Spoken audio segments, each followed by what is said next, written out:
Ang malas talaga kasi umulan. Ay, hindi pala no. At least blessing. So, umalis kami sa SM Mall. Paglabas namin, maulan. Umuulan pala. Tingnan nyo. Pero ang daming tao dito. Malayo pa yung aming sasakyan. Ang lakas talaga ng ulan, guys.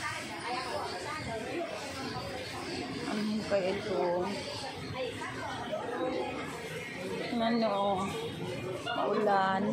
Maulan. Dito sa Davao ay maulan.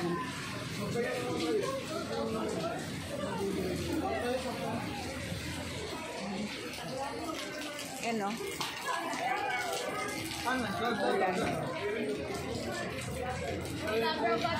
Pero ang ganda ng tanawin. Yan. Ako ang lakas ng ulan. So si Sab, tingnan nyo. Alamigan na si Sab.